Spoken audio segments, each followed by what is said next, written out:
The Michelin brothers have to be one of the best co-founder teams that I've ever read about. So one brother made the product and the other brother sold the product, and they did their respective jobs better than anybody else in the world. Andre Michelin may be the greatest marketer of all time, and his brother Edouard is one of the greatest industrialists of all time. In fact, Edouard would give the following speech to his employees constantly. It says, "Little streams make big rivers. A single minute lost each hour adds up to 8 in a day. 2,400 minutes in a year. That's 40 hours per worker. If our factory employs 20,000 workers and each loses that minute per hour, that is the equivalent of 333 years of work lost." The best founders in history were all looking for ways to save both time and money. The Michelin brothers were no different. In fact, there's a line in one of their biographies that says saving both time and money was one of the principal concerns of the chiefs. That is how I know that if they were alive today, they'd be running Michelin on Ramp. Ramp is the presenting sponsor of this podcast, and Ramp is a guaranteed time and money saver. Ramp gives your business easy-to-use corporate cards for your entire team, automated expense reporting, and cost control. Michelin was one of the fastest growing and most innovative companies in the world in their day. Many of the fastest growing and most innovative companies in the world today are running their business on Ramp. Why? Because one of the reasons is because Ramp has the most talented technical team in their industry. Becoming an engineer at Ramp is nearly impossible. In the last 12 months, Ramp has hired only 0.23% of the people that applied. That means when you use Ramp, you now have top-tier technical talent and some of the best AI engineers working on your behalf 24/7 to automate and improve all of your business's financial operations. And as you're about to hear, the Michelin brothers would have loved that. Ramp has built a team of A-plus players that would make Steve Jobs proud. And what kind of product can a team of A-plus players build? A product that creates so much value for their customers that the customers never leave. Ramp is an example of that. Last year, 12,059 businesses signed up for Ramp, and only 8 of the 12,059 businesses decided Ramp wasn't for them. I run my business on Ramp, and so do most of the other top founders and CEOs I know. Make history's greatest entrepreneurs proud by going to ramp.com to learn how they can help your business today. That is ramp.com. There's another tool and technology that I want to tell you about, and Ramp actually uses this tool. It is Vanta. I just told you that Ramp has the best technical talent in their industry and how becoming an engineer at Ramp is nearly impossible. Knowing that the team at Ramp trusts Vanta was a huge positive signal for me. And when I talked to Vanta's founder, Christina, it became obvious why Ramp uses Vanta. Vanta helps your company prove you are secure so more customers will use your product or service. You can think of it like an intelligent security assistant that helps your company pass audits without tons of manual work. This is important because number one, customers need to trust you. If your company handles sensitive data, customers want to know that it's safe. The certifications that Vanta helps you get prove that you take security seriously. Number two, Vanta helps you win deals and close contracts. You will lose deals without it. Many big companies won't sign contracts unless you are certified. No certification equals lost sales. This is why the average Vanta customer reports a 526% return on investment after becoming a Vanta customer. Number three, manual compliance is slow and painful. Doing everything by hand takes months. The Michelin brothers would not tolerate wasting valuable company time doing something with labor when technology can help you automate it. And number four, you stay secure over time. Vanta keeps checking your systems constantly so you don't fall behind or forget anything important. Your intelligent security assistant works around the clock. Vanta will help you win trust, close deals, and stay secure faster and with less effort. Go to Vanta.com to learn more. That is Vanta with a V, Vanta.com to learn more. And if you tell them that David from Founders sent you, they'll give you $1,000 off. That is Vanta.com. So I spent the last 2 weeks reading 2 biographies on the Michelin brothers, and both books centered around how they took over a bankrupt and a decrepit factory and then turned it into one of the leading tire manufacturers in the world. In fact, a place that the company still holds more than 100 years later. So the 2 books I read were Michelin, A Century of Secrets, which details how the 2 brothers kept their entire operations shrouded in secrecy, while simultaneously going to extreme lengths to make their company and its products known to the world. And the second book was The Michelin Men Driving an Empire. So the first book was actually translated from French by my friend Cameron Priest, who also helped me with last week's book on Michael Ferreira. Cameron and I have been texting all week about the just insane stories that are in these books. So most of what I want to talk to you about is the genius that the older brother, André, applied to marketing and advertising. But there are a lot of things, there's just a lot of things in this story I think will blow your mind. At least they blew my mind. And even more amazing is what André was doing in marketing and advertising before there was any kind of playbook to learn from. He starts coming up with great ideas in the late 1800s, for God's sake. Before I get there, I need to give you, there's a few things you should know, like some prehistory and some background, before we get into how André came up with all these great ideas, essentially to market what would seem like a commodity product. It's a tire. There are other people's making tires. So the prehistory that's important was the fact that the brothers were asked to take over a failing family business. So the two brothers, André's the older one, and Édouard is the younger one. They will eventually turn this failing factory into Michelin. It was not that at the time. And so André, when this happens, he's in his early 30s. Édouard is in his late 20s. André was trained as an engineer, and he was the obvious choice to run a factory manufacturing new products, right? But he wanted to live in Paris and not the remote and isolated part of France where the factory is located. So in a reversal of roles, he convinces his younger brother, who is an art student, to run the factory instead. And so I was thinking about this while I was reading both books. The artist, the brother that's the artist, is going to go on to become one of the greatest European industrialists in history, while the engineer may be the greatest marketer in history. Another thing to know, when they start doing this, they had no experience. They're very unlikely. You wouldn't have predicted that these two brothers would go on to do what they accomplished. But as you're going to hear, they're both wicked smart, relentlessly resourceful, very secretive, which is actually really important. I'll talk more about that later. They're obsessed with quality and obsessed with winning. And then I think one of the most important traits that just jumps out in both books is the fact that they're both default aggressive. They don't dilly-dally and wait for opportunities to come to them. They're default aggressive. They go after them with everything they have. So when they take over the factory, they didn't know what product they should be making. So at the time, this small factory that's about to go bankrupt, that was founded by their grandfather, was producing farm tools and then assorted products made from rubber, like hoses. The rubber part is obviously going to be important, so keep that in mind. The factory was not making tires. So when the younger brother, Édouard, shows up at the factory, he finds a stack of unpaid bills, a small team of workers who haven't been paid their full wages in months, and a banker refusing to extend any more credit. So their grandfather's company's on the brink of bankruptcy. They can't get any credit. So they go to the grandfather's daughter, their aunt, and say, hey, I need 500,000 francs to invest in turning around your dad's company. She says, give me a day to think about it. The next day, Édouard goes and visits her again. She says, you can have the money. And then she tells him the reason that she asked for a day.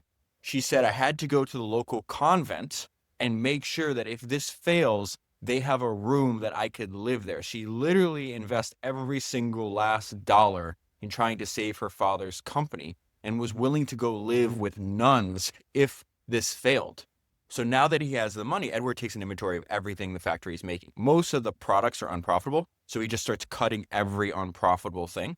And he decides to focus on their most successful product, which at the time, remember this is the late 1800s, it's a brake pad for horse-drawn carriages made from rubber. The only problem is Édouard was, in his own words, completely ignorant of rubber manufacturing. Now, how he solves and alleviates his ignorance is really smart and maybe even a little genius. So this is what he said. The first necessity was for me to learn my trade. I can only learn it by questioning the workers. So I had to have a conversation with them where I was their inferior. And the best way to get them to talk was to openly and completely admit my ignorance. In practice, I conducted my questioning in the tone of a friendly conversation by saying, how are you going to do that? Why can't you do it differently? Is there another way? I explained these questions to the worker, asking if he encountered any difficulties in the execution that I had not anticipated. I noticed that even when I knew the issue quite well, this friendly conversation was extremely useful for gathering facts. And then this is the most important sentence, in my opinion, of the entire thing he's talking about here. There are things that the man who handles the material for 8 hours a day knows, while his boss, who is necessarily occupied with multiple issues, may be unaware of them. This friendly talk was extremely useful in getting more details. Now, another thing I admire about the brothers is, even though they're experienced, they're extremely ambitious. So their idea is like, hey, I don't want to be just this like small local factory, making a profitable product in a dying industry. They are going to, throughout their career, they're going to successfully ride multiple technological waves. This is 1891. So horse-drawn carriages, which they're making products for, they're currently being displaced by the bicycle and then soon to be the car. So they're talking about switching to a market. Can we build products for, instead of a dying market, for a growing market? And so they're reading about these inventions that Dunlop is making with the bike tire. And so the brothers had already been talking, like, hey, maybe we should make bike tires. There's going to be a lot more bikes in the future. We can build the best product in a growing market and be in a way better position than just making this rubber brake for horse-drawn carriages. A few hours later, a tourist arrives in the yard of the factory with his bike. His tires have burst and he asks for help repairing them since he knew it was a rubber factory, right? So it takes Edward half a day, and the book says a lot of swearing, which I thought was funny, to repair the Dunlop pneumatic tires. So all that means is Dunlop is the first person to invent tires that run on air instead of solid rubber tires. At the time, tires filled with air were extremely rare, and they had this weird, Dunlop came up with this weird idea that you should glue them to the rim, making them very labor and time intensive to repair. So imagine your bike gets a flat tire and it takes you, 6 hours to fix it.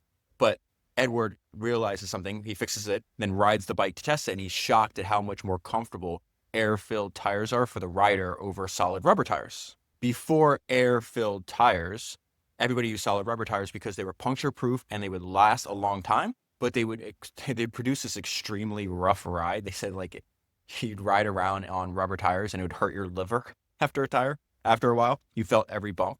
And if people weren't using solid rubber tires, they would use tires made out of wood, which also felt like shit. So he sees a massive opportunity to make improvement. And this insight that he says, as long as it takes a day to patch a nail hole, this new tire cannot develop a market. It will not find a market. What is needed is to make it easily removable, which they will call detachable. Okay, what is needed is to make it easily removable, and that will change the future of the bicycle.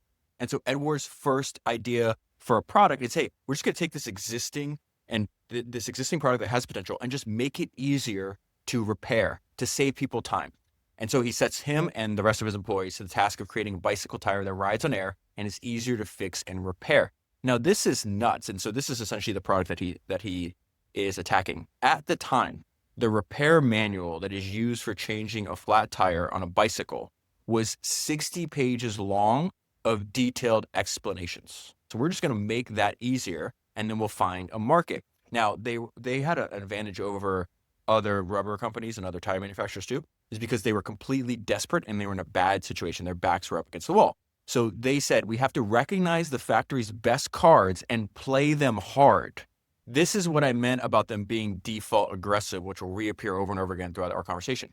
In May 1891, the Michelin factory began producing removable tires, and it never stopped. Now, again, this is a technical achievement. No one else in the world had this invention at the time. And now, for the first time, we get to their other superpower. The first superpower is they built the best products in the world in their category, and that was their goal from the very beginning. I told you they're extremely ambitious. They're extremely obsessed with winning. That was the talent of the younger brother, right, Edward? The second superpower was that the older brother, André, may be the greatest marketer of all time. So the fact that the co-founders, this is a really important point before I start going into it immediately. They make this invention and then they're like, we're going to find the best possible way to market it right away. Really important point to understand is the fact that the co-founders and brothers had complementary skills. This is very important. One makes the product and one sells the product. André would show him to be as gifted in explaining tires as his brother was in designing them. And the way that Edward explained this is, I'm the champagne, he's the bubbles. So at this point in time, they're the only people in the world with a detachable, pneumatic, air-filled tire for a bicycle. So they're thinking of ways, how do we sell this? A few weeks later, the most read and influential newspaper in France announces a race for bikes. The race starts in Paris, it ends in Paris, it travels a total distance of 1,200 kilometers. The event was scheduled for 15 days later. And so we see this correspondence between the two brothers. You're going to see that the older brother is obviously, the one that's way more aggressive. So the older brother, André, writes his younger brother. He says, this would make for a fantastic launch. We need to win it. His younger brother writes back, "The deadline is too short. We will never be ready." André, the older brother, writes him again, "We are the only ones with a detachable. It is an advantage we have and we may never have again. Figure it out." He was dead right in saying that because of what happens next. So the two brothers go to see the favorite of the event. Their tires are entered into the race. They obviously want to win it. The favorite of the event refuses to sign a contract because he's already signed to Dunlop. So they have the idea. It's like, hey, there is this great bicycle racer named Charles Tarrant. He's retired. Let's see if we can coax him out of retirement. So they invite him to lunch. They treat him royally. It sounds like they got him drunk. So it says, after liquors and a cigar, they propose that he try to race on the Michelin detachable, which is what they're calling it at the time. 3 hours later, convinced and half dazed, Tarrant signs the contract. In the retelling of their own history, there was an interesting line that it came across. They call it the house. So the House of Michelin, because it turns out to be a dynasty after this. They talked about this lunch being really important and how they were convincing to get Charles to race for them. And they had a great line in recounting their own history. They said, "Success is often made of these small details." So the end result of the race is that Charles races for 3 straight days with no sleep, and he arrives 7 hours and 40 minutes ahead of the race favorite. Then André, in a single day, he'll make and run an ad in the largest newspaper announcing the victory. I just want to pull out some lines in this. He said, "The pneumatic is and will remain by its very nature the most comfortable and fastest of the tires." Remember, they're the only company selling this product at the moment, okay? "We have confidence that the bicycle public will say of our pneumatic, 'This is an improvement.' No, this is a revolution." Now, this is the hilarious part. Remember when they're like, "Hey, we don't have time to do this. We can't do this." The younger brother's like, "We can't do this in 15 days. When the race ends, Michelin has 12 tires in stock. They've only been able to make 12 of them. By the end, and this is how important, and they're just gift of spectacle and getting attention, and then drastically increasing the market for their products in an indirect way, which is the main theme of what I want to talk to you about. But they have 12 tires in stock at the close of the race. By the end of the following year, 10,000 French bicycle riders are using Michelin tires. So if you were in their position, think about this. You go from 1 year from nobody having your tires to 10,000. What are you going to do? You're going to do exactly what the Michelin brothers did, and I think would also play to their nature. They loved being focused. That's another thing we'll talk about a lot about. So they're going to retain, from here on in, they're going to retain a singular focus. Everything for tires, tires for everything. Everything for tires, tires for everything. So their dream is like anything that's going to travel over land, we're going to put on our rubber. And there's such great lines in both books about this. Let me read two of them to you. "This will be, until the death of the two brothers, the great ambition of the house." Here's another one. "The path that the company must take is laid out. It will be tires, nothing but tires. Michelin will remain specialized." And so when I say André may be the greatest marketer of all time, he's the inventor of the Michelin Guide, which leads to the Michelin restaurant stars, maybe the most successful guide in history, drastically expands the market for their product. But that was just one great idea, his best idea. But I'm telling you, when I write out I took all my notes, from 2 books. I read 700 pages for this. And when you just list out all of the different marketing ideas that this relentless and prolific person had, it's 12 pages long. And so let me just give you an example. They obviously said, hey, you know what? Winning bicycle races seems to be pretty good for business. Maybe we should lean into that. Why are we waiting around for other people to have bicycle races? Why don't we have a bicycle race attached to our brand? And then what if we set up this is such a great idea. And then what if we set up the track, right? The racetrack in a way that will demonstrate the advantage our product has over our competitors. So one of their product's advantages over the competition was how much easier it was to change. It would take 15 to 30 minutes to change a tire instead of half a day. So they organized their own bike race. They call it the International Michelin Competition, which is hilarious because it's only in France at the time. Then the basic requirement is simple. To get into the race, you have to ride on Michelin tires. And then Michelin fills the entire course with nails, thereby allowing a demonstration of how easy it is to change a Michelin tire. They're constantly obsessed with having fun and showmanship with their marketing. It's almost like this is like Red Bull before Red Bull. If you haven't listened to that episode, I think listening to this and then immediately when you're done listening to episode 333 which is on Red Bull's founder, Dietrich Mateschitz, which I think is one of the best episodes I ever made, you're going to see a lot of like similarities between them. So what do? They're going to go to where all their potential customers are. So they set up this demonstration at this giant exposition in Paris in 1895. Now, in this case, this is truly international because people from all over the world go to this exposition in Paris. So they call this demo the Michelin wooden horses. The clever demo consisted of 2 seats on a rotating carousel track. One seat is mounted on a tire and the other was on a bare wooden wheel. So their product and the other one is their competition, right? So at the time, the horse-drawn carriage market is so much larger. The car market, for all intents and purposes, barely exists. Let's just put it that way. So volunteers will sit on a seat, and if they sit on the seat on the wheel wood, they were subjected to, quote, torment unknown to the since the Inquisition. Andre's got a gift with words. He's just hilarious. The rider was rattled mercilessly by bumps on the track. The riders on the pneumatic seats, which were obviously Michelin tires, the air-filled tires, right, experienced a smooth, silent glide. The president of France happened to stop by, try the demonstration, and then congratulated on the Michelin brothers on their invention. So then they have this very simple idea where like, well, most of our business right now is bicycle tires, but they have 2 wheels. 4 wheels is better than 2. Can we make tires for vehicles that have 4 wheels? At first, they're like, oh, maybe we should make tires for horse-drawn carriages. But pretty quickly, they realize, hey, we have a great idea. 4 is better than 2, but we're pointing it at the wrong target. So Andre, again, I love the way this guy spoke. He sees the first few horseless carriages in Paris. And so he says, why not also put these strange vehicles that make a hellish noise and crawl like turtles on our removable tires? And his little brother says, wouldn't it be better to concentrate our efforts on horse-drawn carriages, which offer a practically unlimited customer base? This is so smart. Again, Andre just gets it. Andre does not share this opinion. He says, the car with tires will replace the horse. It is not the last progress that with one should proceed. Not even with today's progress, but with that of tomorrow.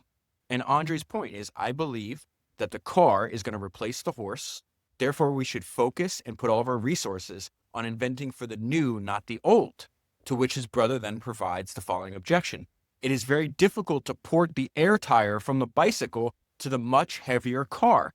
Andre replies, the more difficult the problem, the less chance there is of being followed. The more fruitful the triumph will be. True progress, boldly supported, always ends up triumphing. And so you could think about this in a very simple way. 4 tires are better than 2. So what do? They do another smart, there's a lot of smart bets they make early. And so they agree to they're making a ton of money, obviously from manufacturing, their bicycle tire. So they agree to take the large profits from making bicycle tires. And instead of taking very large dividends from themselves, they're going to reinvest that profit into creating tires for cars. In other words, they made a very smart bet early. There's not a lot of cars in France when they made this decision. I've read varying accounts, sometimes as low as 350 cars in France at the time, to as many as 3,500 total cars in France, but not. This is 3,500, anywhere from 350 to 3,500 total cars in the entire country at the time. At the time they make this bet, cars are expensive. They're toys for the rich. They require full-time chauffeurs that will double as mechanics. These cars could not stray far from a repair shop. In fact, many, many years ago, probably 5 years ago, I'm going to reread it, the biography of the founder of Cadillac, this guy named Henry Leland. He had a fascinating mind and fascinating experience. He came up with the first successful car company ever founded. And he also came up with one of the most successful new car ads by Cadillac. And the ads were successful because it said return trip included. At this time, it was expected. You're going to go out in your car. At some point, something's going to break on it. So your chauffeur has to fix it. And that's the only way you're actually going to come back. Now, I also think it's important to point out the perspective the Michelin brothers had. So there is this story I shared a few weeks ago that I absolutely love. So 2 shoe salesmen arrive on a remote island. The 2 salesmen, right, see completely different realities based on their mindset. One salesman looks around, notices that nobody on the island wears shoes, writes back to his company, says, hey, there's no opportunity because no one here wears shoes. The other salesman sees the exact same situation but reaches the opposite conclusion. He sends back a message saying there's an entire population that could benefit from our shoes, but simply hasn't been introduced to them yet. The Michelin brothers were like the second salesman. They look at the market and they're like, oh my God, we're going to go all in on making car tires that run on air, because there is an infinitesimal, that's the word they use, minority of the cars in France running on air. So a small number of an already small number, and they're excited about this.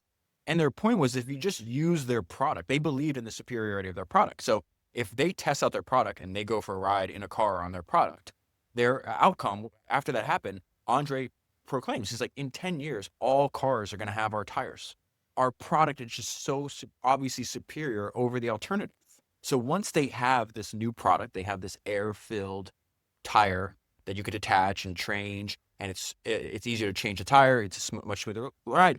Now they have to figure out, okay, we can make this thing, but how do we sell this thing? We're in it's such an almost non-existent market. So how do we make this happen? How do we sell more tires?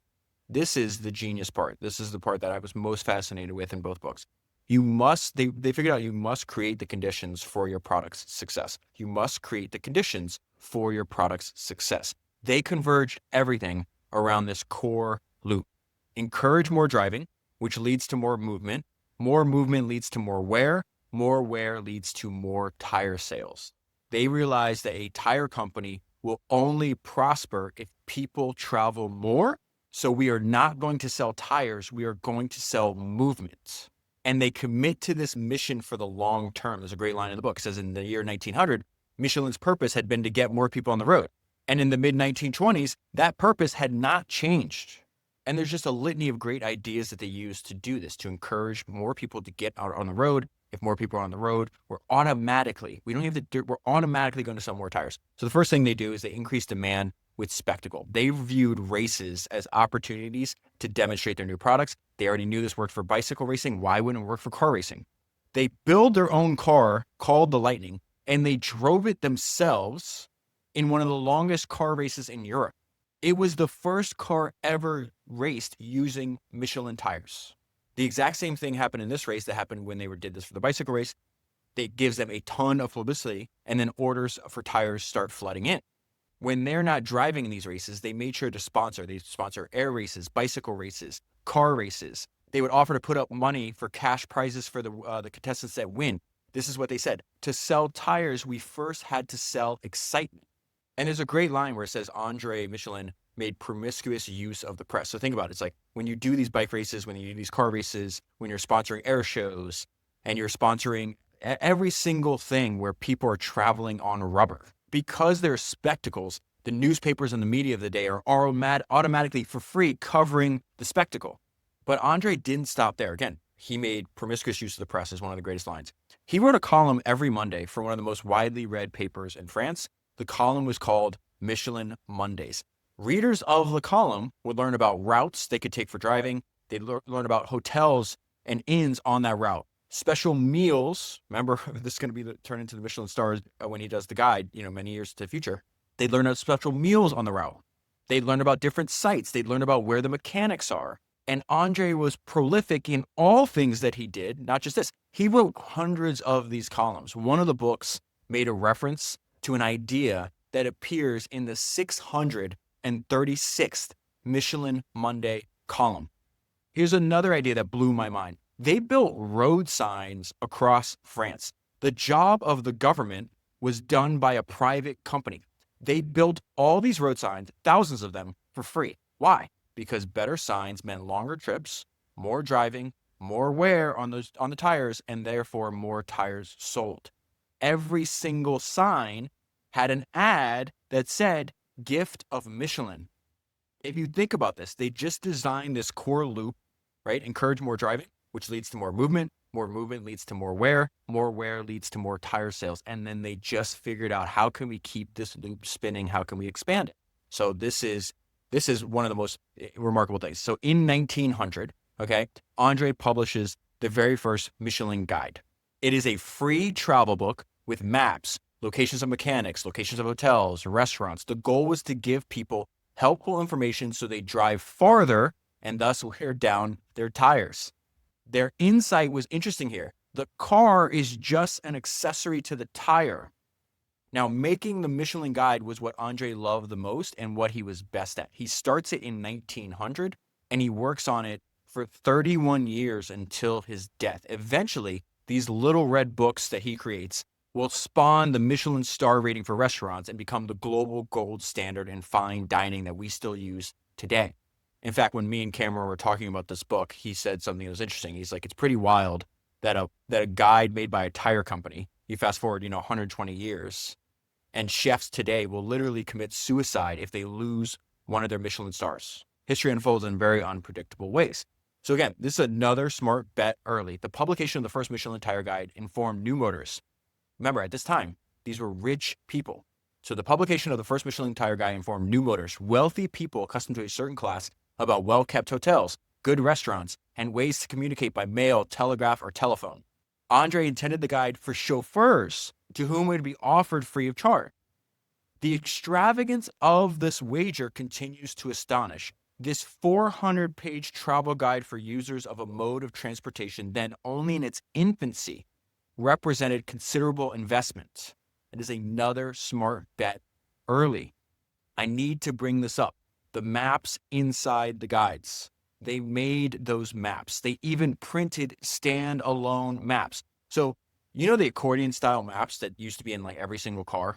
That device of making it easy to fold and unfold, the Michelin brothers invented that. They drew the maps. They wrote the guides. They created the routes. They built the signs. And they did this when the market was tiny. So when cars arrived in large numbers, Michelin already owned the road. It also is important to point out they didn't wait till perfect to start. The very first issue in 1900 of the Michelin Guide was very rudimentary.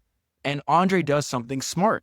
Everything this guy does is smart. He turns the readers and users of the guide into contributors. So in the first guide, he puts this.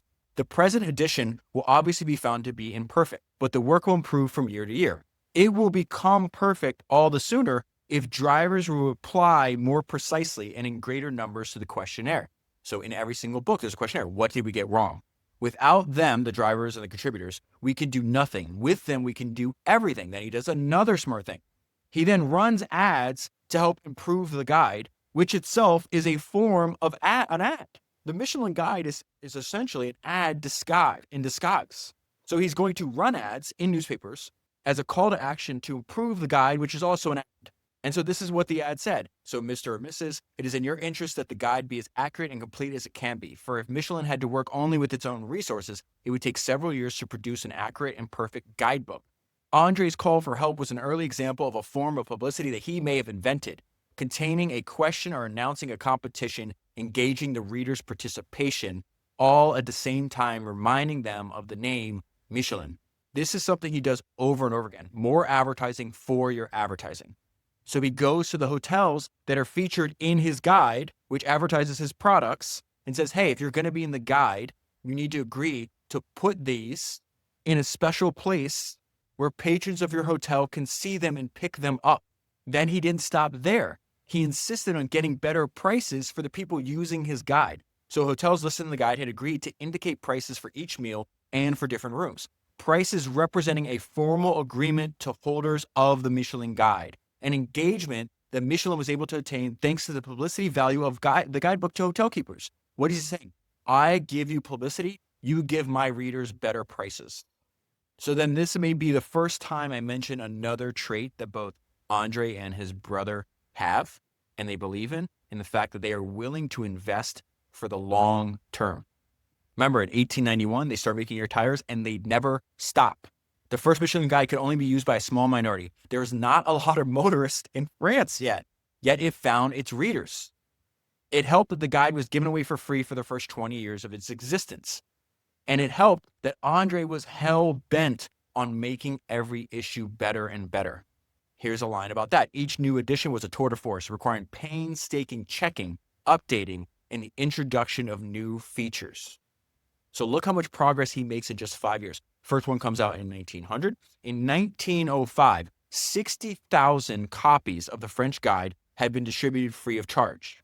And then André advertises the fact that 60,000 of these free guides are available. You should use them. You should help make them better. But he does it in the André way.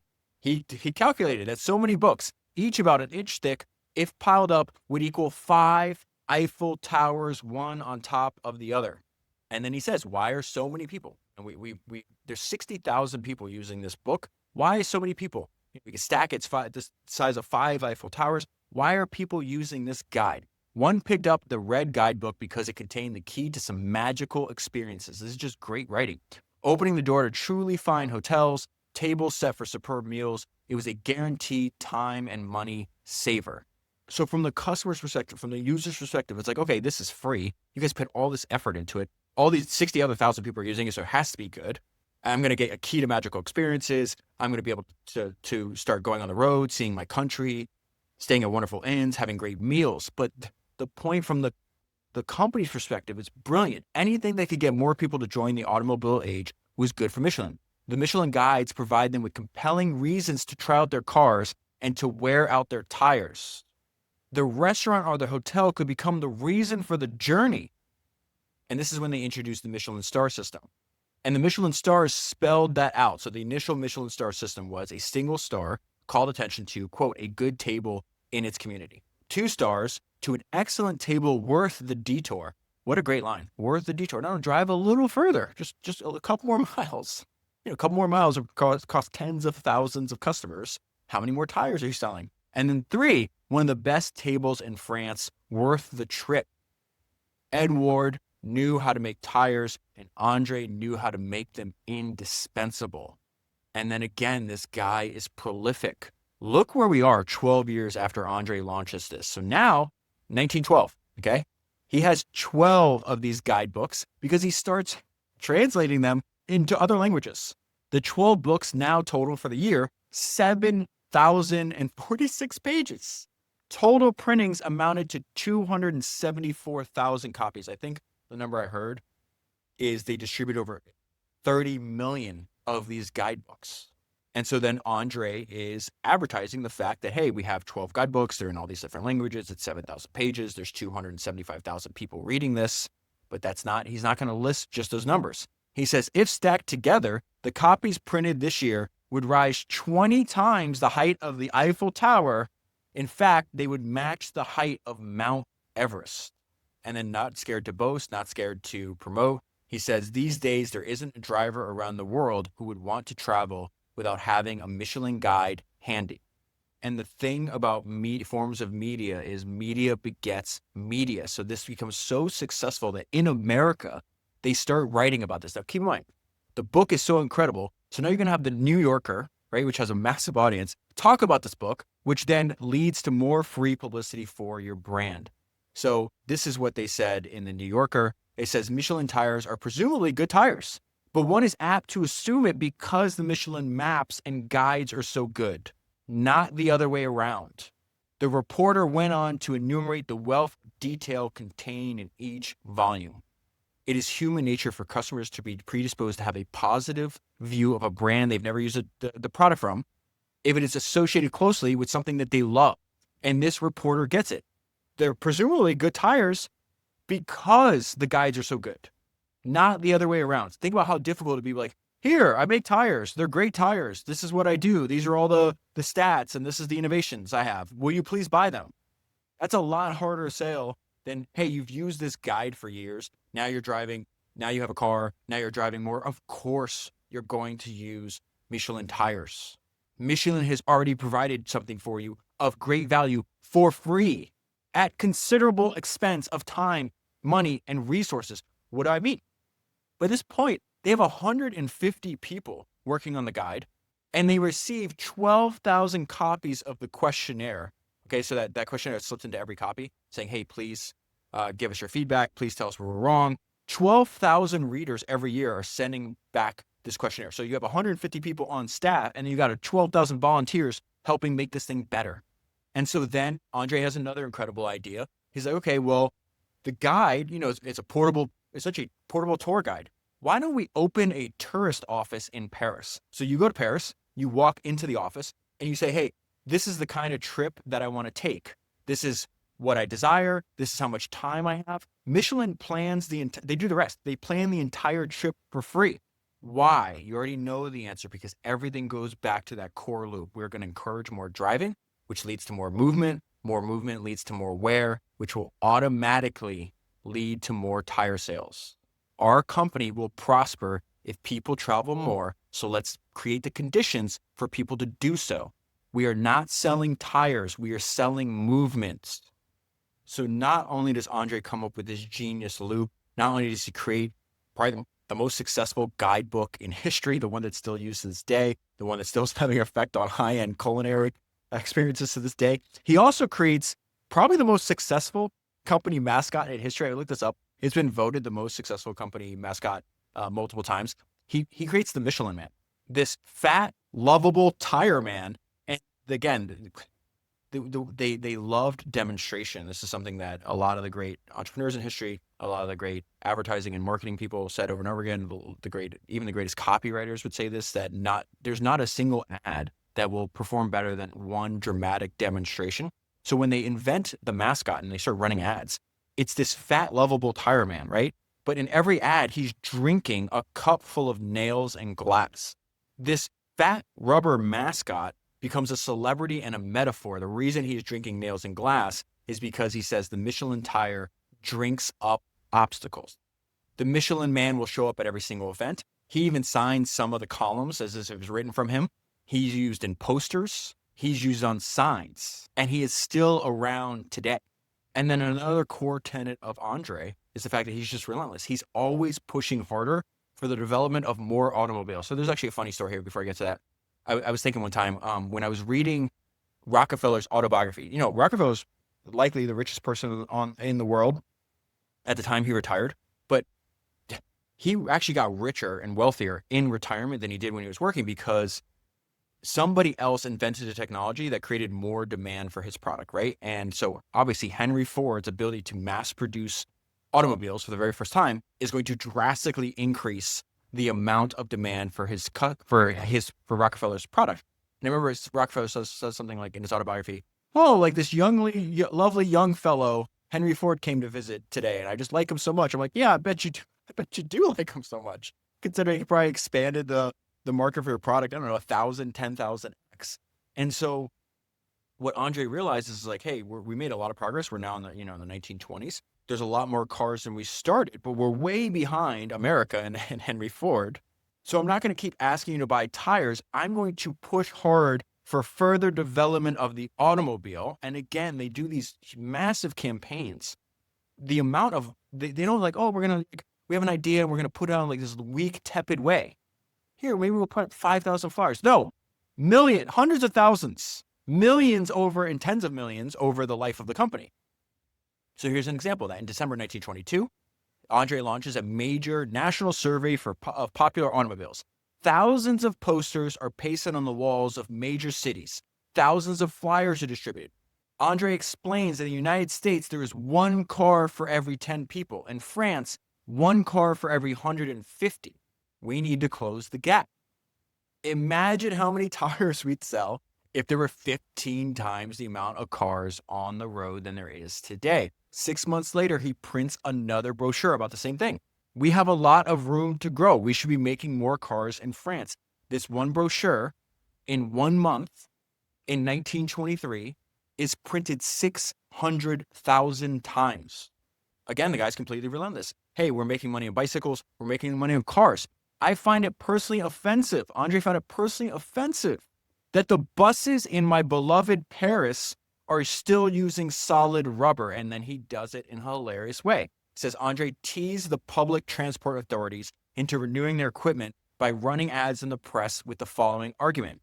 Pigs, filthy, disgusting pigs are transported on air-filled tires because it's more economical and they arrive in better shape. Parisians still ride in buses on solid tires. It costs more and they arrive aching all over. I want that business too. The buses in my beloved city should be riding on Michelin tires. And remember, this worked because the division of responsibility between the two co-founders. André sold the product, Édouard made the product. And the interesting part here is like once you have this up and running, obviously it starts with the product. They didn't market anything until they had a great product. But now, because there's all these innovations that Édouard's going to do, he invents like 4 or 5 different innovations because he never leaves the factory. He's obsessed with trial and error. But the way these two talents work together is that they know that the inventive mind of his younger brother, he's going to churn out new products. And what would be devastating is you have this gifted mind, he's churning out new products, and yet no one hears about it. So when Edward came forward with a new product, you had this publicity machine that was kept very well oiled by his brother, ready to run with it and make sure everybody knew of this product's existence. This is a necessity. This is not optional. As David Ogilvy said, you can't save souls in an empty church. It didn't matter if Edward was a genius inventor if no one knew those products existed. So then huge parts of both books go into how did the brothers manage their business. And so it says the spirit of the house Michelin, okay? Tenacity, creativity, secrecy in design and manufacturing, rigor in management, and often humorous advertising. There is just a handful of traits that reappear over and over again in both books. The fact that they're focused, they're super secretive, they're obsessed with technology, they're obsessed with cost control and efficiency. And so this factory in this remote part of France that I can't even pronounce, they describe it as the Rome of the Michelin Empire. There, the obsession remains. The tire, nothing but the tire. And not just any tire. They had a mantra that they repeat over and over again. The best at the best price. That was their goal. For nearly a century, Europe's most secretive company had set its rhythm, calibrated its clock, and adjusted its ambitions according to this passion that borders on mysticism. What are they talking? What are they talking about? This burning, uncompromising, exclusive obsession. They are talking about the tire. And it seems almost paradoxical that probably the best firm at public relations, advertising, and promotion was also the most secretive. It said Europe's most secretive company. There's all kinds of rumors and innuendo about how secretive they were. All their secrecy revolved around protecting the IP, protecting the inventions, and a few of the ideas, the way they organized the company actually enhances their secrecy. So it says Michelin's ran a tight ship. It helped in keeping secrets that the firm made no appeal to outside sources of financing. Operations and expansion were financed out of profits. Managerial jobs stayed within the family. One student of the family compared the Michelin dynasty to that of the Rothschilds. This is what they said. The same allegiance of each member to the tribe, the same allegiance of all to one. Discretion extended to factory operations. Prosperity depended on being first with improvements, such as a better resistance, sure adherence to the road, and easier handling. The perfect tire came from the research department, from patient trial and error. And of course, secrecy would help. In this company, every scrap of paper was considered to be a secret. So then you have this relentless innovator, you have this person obsessed with secrecy, but Edward would also not tolerate wasting time or money. He would tell his employees, you have not considered the financial consequences. What's their organizing principle in the factory? Best tire, best price. You can't do that if you don't watch your costs. You have not considered the financial consequences. I will not tolerate neglect on this point, since our goal is to produce the best tire at the best possible price. He had a visceral disgust to waste. This is what he would tell his employees. Little streams make big rivers. This is not just watching every little cost. It's watching every little wasted movement inside of the company, right? So he says, little streams make big rivers, which means that a single minute lost under each hour adds up to 8 in a day. That is 2,400 minutes in a year, or 40 hours per worker. If the factory employs 20,000 workers and each loses that minute per hour, that is 800,000 hours in a year, the equivalent of 333 years of work. And so what Edward did was he would search the world for great ideas. He didn't care where they came from. And then he would implement those ideas into the business. So he sees the form of scientific management, essentially what's happening in factories in America on a large scale, measuring and then breaking down tasks into their simplest elements, spreading them across a continuous chain, thereby making it possible for workers to produce more with less effort. He's essentially describing the Ford Motor Company's conveyor belt system. That is obviously a better system. So he takes that idea and he applies it. Instead of manufacturing cars, he takes it and applies it to manufacturing tires. Now, he watches every penny, but he invests heavily in technology. If you listen to the episode last week, the Michael Ferrero episode, secretive, obsessed with technology, doing something for a very long time, no outside financing. It's the same ideas over and over again. Are you seeing this? And again, obsessed with watching costs, but investing heavily in technology because technology leads to growth and efficiency. The company never hesitates to spend fortunes on industrial robots or ultra sophisticated measurement equipment. Remember, Michael Ferrero talked about almost like in a lustful way about his robots and about how beautiful they are, that he thought they had a soul. It's the same thing here. And so we're going to invest in technology, but we're not going to tolerate waste. Édouard returned to one of his favorite subjects, economy. Saving both time and money was one of his principal concerns. He had a penny-pinching side, a pathological penchant for efficiency, and he rooted out anything that would slow him down. This is a maxim that he would repeat over and over again, and a great line, by the way. Slowness is the special defect of large companies and a cause of their ruin. And so the fact that he was obsessed on making the best product, the fact that he would watch his costs, the fact that he invests in technology, the fact that he was obsessed with the long term, his singular focus fed all of this. People would come in like, hey, we have this other idea for a product, and he would flip out. He wanted to hear nothing about creating a different product. The tire, just the tire, he would say. Let us not get distracted. Sirens are seductive but dangerous, he would say. We have too much to do with our tire to embark on anything else. Besides, this industry is thrilling. It will revolutionize the world. I cannot resign myself to seeing it grow without contributing to it. Édouard believed in the power of specialization and focus. Now, keep in mind, the other competitors, there's a bunch of other rubber companies that are making tires, but they would also dabble in other products. They'd make hoses, they'd make shoes, they'd make balls, not the Michelins. They bet the future on one thing, tires. The brothers instilled a culture of everything for the tire and tires for everything. Everything for the tire and tires for everything. And think how crazy this is, right? They start 1891. They both die about 40 years later. What's the chance that they picked right? What is the chance? Think about this. Like, think about what the car was like in 1895 or 1900 when the Michelin Guide came out. The cars from that point, even 10, 20, 30, 40 years into the future, certainly now, they're going to change in every single imaginable way as the years go by. Who the hell would have predicted that the single constant would be the rubber tires?